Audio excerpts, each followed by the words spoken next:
ভাই আপনি প্রশ্ন করলেন যে ইব্রাহিম আলাইহিস সালাম বলেছিলেন এ হলো আমার বোন, আমার স্ত্রী না, এর অনুমতি আছে কিনা।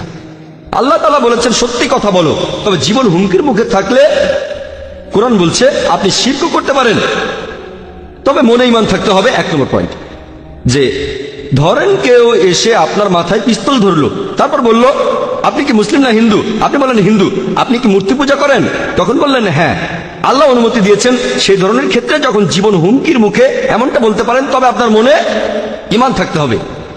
তবে যখন বিপদ কেটে যাবে, এটা আবশ্যিক নয়, আপনি বলতে পারেন যে না আমি মুসলিম, তারপর মারা গেলেন, এটার অনুমতি আছে। তবে এই অনুমতিটাও আছে জীবনের উপর হুমকি থাকলে মিথ্যে কথা বলতে পারেন সেই পরিস্থিতিতে জীবন বাঁচানোর জন্য, তবে আপনার মনে ঈমান থাকবে। শরীয়তের 1 নম্বর পয়েন্ট।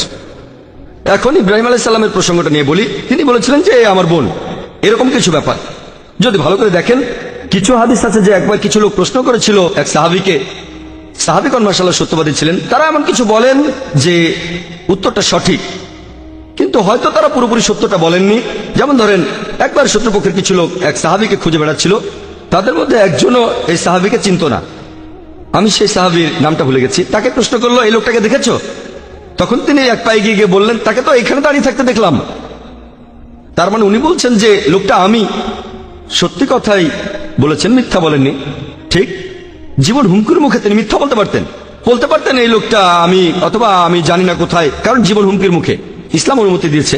তিনি বলেছিলেন এখানে তো দাঁড়িয়েছিল, তিনি মিথ্যে কথা বলেননি, সত্যি কথা বলেছিলেন।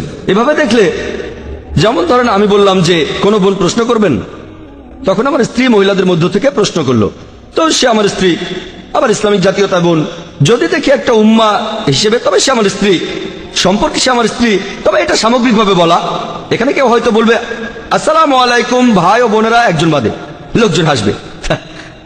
তাই যে প্রিয় ভাই ও বোনেরা একজন বাদে, এখানে আমি হলে এভাবে বলবো না যে একজন বাদে।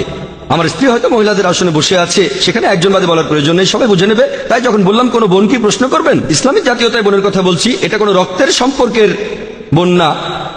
ঠিক একইভাবে আমি জানি না ইব্রাহিম আলাইহিস সালাম কেন বলেছিলেন। আর সত্যি কথা বলতে কোরআন পরিষ্কারভাবে বলছে ইব্রাহিম আলাইহিস সালাম ছিলেন সত্যবাদী নবী, অন্য নবীরা সত্যবাদী ছিলেন না এমন না। এখানে ইব্রাহিম আলাইহিস সালামের বিরুদ্ধে অভিযোগ তিনি মিথ্যা বলেছিলেন। আমি এর উত্তরে